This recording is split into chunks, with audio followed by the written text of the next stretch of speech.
방주에서 나온 노아의 아들들은 셈과 함과 야벳이며 함은 가나안의 아버지라. 노아의 이 세 아들로부터 사람들이 온 땅에 퍼지니라. 노아가 농사를 시작하여 포도나무를 심었더니 포도주를 마시고 취하여 그 장막 안에서 벌거벗은지라. 가나안의 아버지 함이 그의 아버지의 하체를 보고 밖으로 나가서 그의 두 형제에게 알림해 셈과 야벳이 옷을 가져다가 자기들의 어깨에 메고 뒷걸음쳐 들어가서 그들의 아버지의 하체를 덮었으며 그들이 얼굴을 돌이키고 그들의 아버지의 하체를 보지 아니하였더라. 노아가 술이 깨어 그의 작은 아들이 자기에게 행한 일을 알고 이에 이르되 가나안은 저주를 받아 그의 형제의 종들의 종이 되기를 원하노라 하고 또 이르되 셈의 하나님 여호와를 찬송하리로다. 가나안은 셈의 종이 되고 하나님의 야벳을 창대하게 하사 셈의 장막에 거하게 하시고 가나안은 그의 종이 되게 하시기를 원하노라 하였더라. 홍수 후에 노아가 350년을 살았고 그의 나이가 950세가 되어 죽었더라. 오늘 우리는 인류 역사의 새로운 출발점에 서 있습니다. 죄악으로 관영했던 옛 세상은 물 아래 잠겼습니다. 그리고 방주의 문이 열리며 노아와 그의 가족들은 씻겨진 새 땅을 밟았습니다. 마치 하나님께서 창조의 아침에 아담을 에덴에 두셨듯 이제 제2의 아담인 노아를 통해 새로운 인류의 역사를 쓰려 하십니다. 하나님께서 그와 언약을 맺으시고 다시는 물로 심판하지 않으리라는 약속을 하시며 무지개를 걸어두셨습니다. 얼마나 희망찬 출발입니까? 이제 죄는 사라지고 거룩한 하나님의 백성들만 남은 것 같았습니다. 그러나 오늘 본문은 우리의 기대를 처참히 무너뜨립니다. 성경은 홍수 후의 첫 사건으로 노아의 영웅담이나 거룩한 제사를 기록하지 않았습니다. 대신 술에 취해 벌거벗고 누운 추한 노아의 모습을 적나라하게 고발합니다. 홍수는 세상의 모든 사람을 썰어버렸지만 사람의 마음속에 있는 죄는 씻어내지 못했음이 증명되는 순간입니다. 오늘 본문을 통해 우리는 실패하는 인간 노아와 그 실패 속에서도 구원의 역사를 이어가시는 신실하신 하나님을 만나게 됩니다. 20절, 21절입니다. 노아가 농사를 시작하여 포도나무를 심었더니 포도주를 마시고 취하여 그 장막 안에서 벌거벗은지라. 본문의 첫 번째 내용은 의인의 실패입니다. 노아가 누구입니까? 창세기 6장 9절은 그를 당대 완전한 자요 하나님과 동행한 자라고 소개했습니다. 그는 120년 동안이나 산 위에서 방주를 지으며 세상의 조롱을 견뎌낸 믿음의 거장입니다. 그런데 그 거장이 지금 무너졌습니다. 어떻게 무너졌습니까?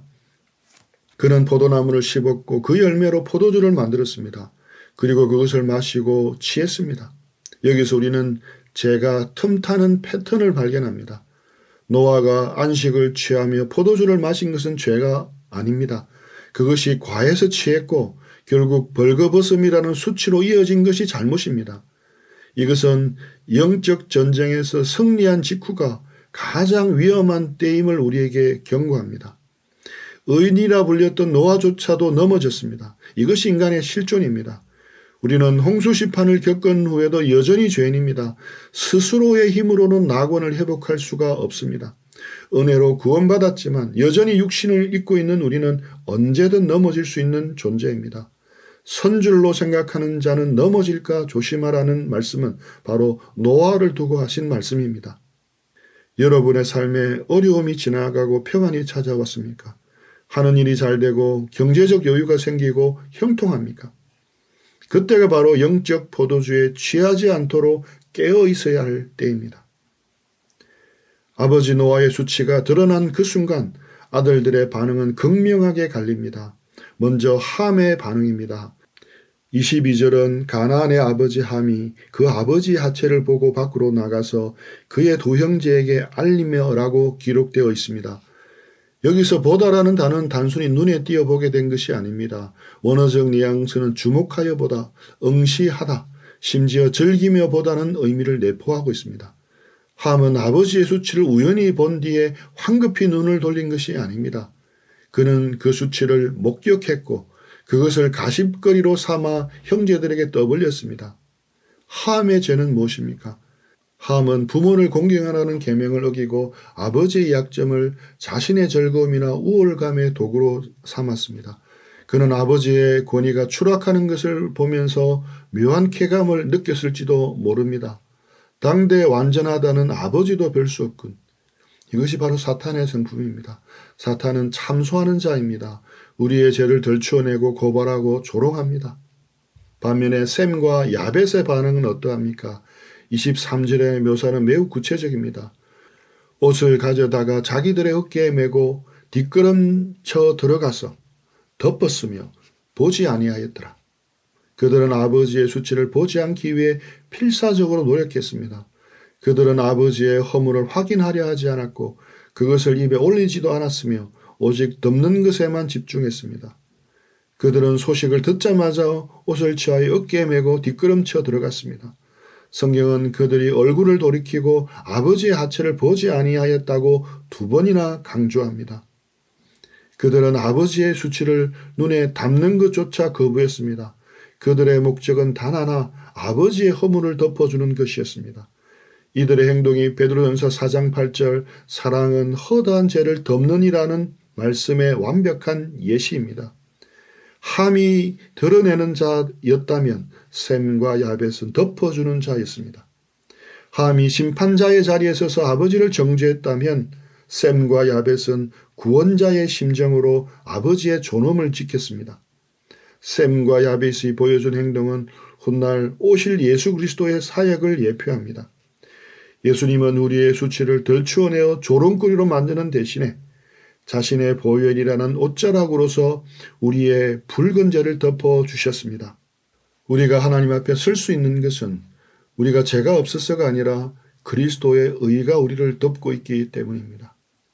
우리는 교회와 가정과 직장에서 어떤 역할을 하고 계십니까? 누군가의 실수와 허물이 보일 때 하함처럼 그것을 보고 알리는 자입니까? 아니면 셈과 야벳처럼 보지 않고 덮어주는 자입니까? 교회는 함들이 모여 서로를 비판하는 것이 아니라 셈과 야벳들이 모여 서로 연약함을 덮어주는 은혜의 장막이 되어야 합니다. 소에서 깬 노아는 이 사건이 단순한 해프닝이 아님을 직감하고 성령의 감동 후 자녀들의 미래를 예언합니다. 노아는 단순히 감정적으로 저주하고 축복한 것이 아닙니다. 그는 하나님의 영에 감동되어 인류의 역사의 흐름을 예언했습니다. 25절 먼저 함의 아들 가나안에 대한 저주입니다. 여기서 우리는 의문이 생깁니다. 죄는 함이 지었는데 왜 저주는 그의 아들 가나안이 받습니까? 이에 대해 여러 해석이 있습니다. 하지만 분명한 것은 함의 불경건한 성품이 가나안 족속에게 이어졌다는 점입니다. 함이 보여준 권위에 대한 불순종과 성적 수치심의 부재는 훗날 우상 숭배, 성적 타락으로 대표되는 가나안 문화의 특징이 되었습니다. 결국 그들은 종들의 종이 되는 심판을 받게 됩니다. 이 저주는 개인적인 안갚음이 아닙니다. 장차 이스라엘 역사 속에 나타날 가나안 족속의 도덕적 타락과 그들이 하나님의 백성을 대적할 운명을 내다본 예언적 선포입니다. 이는 함의 죄악된 성품이 가나안과 그 후손들에게 이어질 것을 암시합니다. 다음은 26, 27절에 나오는 셈과 야벳에 대한 축복입니다. 노아는 셈의 하나님 여호와를 찬송하리로다 라고 선포합니다. 이것은 놀라운 축복입니다. 여기서 복의 근원은 셈 자체가 아니라 셈과 언약을 맺으신 여호와 하나님입니다. 셈의 후손을 통해 여호와 신앙이 개성되고 그 혈통에서 장차 인류를 구원할 메시아 예수 그리스도가 오실 것입니다. 또한 야벳에게는 창대하게 하사 셈의 장막에 거하게 하시고라고 축복합니다. 이는 야벳 족속, 구약 성경에 나오는 이방인들이 장차 셈의 영적 유산인 복음 안으로 들어와 함께 구원의 복을 누리게 될 것을 예표합니다. 결국 이 예언은 십자가 복음 안에서 성취되었습니다. 셈의 후손으로 오신 예수 그리스도께서 십자가를 지심으로 구원의 문을 여신 것입니다. 그리고 야벳의 후손인 우리 이방인들이 그 셈의 장막, 즉 그리스도의 몸된 교회 안으로 들어와 참된 안식을 누리게 된 것입니다. 실제로 야벳의 후손인 유럽과 서구 문명은 지리적으로 물질적으로 창대해졌습니다. 그러나 그 축복의 핵심은 셈의 장막에 거하는 것입니다. 이것은 이방인들이 셈의 후손으로 오신 예수 그리스도의 복음 안으로 들어와 구원에 동참하게 될 것을 보여주는 놀라운 예언입니다. 오늘날 우리 한국 교회를 비롯한 전 세계 이방인들이 바로 이 야벳의 축복을 누리고 있는 것입니다. 말씀을 맺겠습니다. 오늘 본문 창세기 9장은 홍수 심판 이후에도 인간은 여전히 전적으로 타락한 존재임을 폭로합니다. 당대 최고의 의인 노아도 무너졌습니다. 새로운 세상의 시조가 벌거벗은 채 누워 있습니다. 이것이 인간의 실존입니다. 우리의 의인은 다 더러운 옷 같아서 스스로의 수치를 가릴 수가 없습니다. 우리에게는 옷이 필요합니다. 무화과 나무로 입은 엉성한 옷이 아니라 하나님께서 지어 입히시는 가죽 옷이 필요합니다.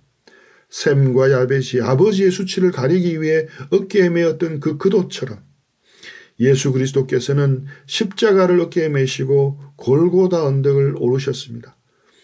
그리고 벌거벗겨지는 수치를 당하심으로 우리의 영원한 수치를 덮어주셨습니다. 우리는 모두 노아처럼 실수투성입니다. 때로는 함처럼 남을 정죄하기도 잘합니다. 그러나 우리에게 소망이 있는 것은 우리를 위해 뒷걸음져 들어오셔서 보혈의 옷을 덮어주시는 예수님이 계시기 때문입니다. 오늘 우리도 우리 자신의 연약함을 인정해야 합니다. 그리고 서로의 허물을 덜쳐내기보다 사랑으로 덮어주어야 합니다. 오직 예수 그리스도의 보혈만을 의지하여 하나님 앞에 나아가는 오늘 하루 되기를 축복합니다.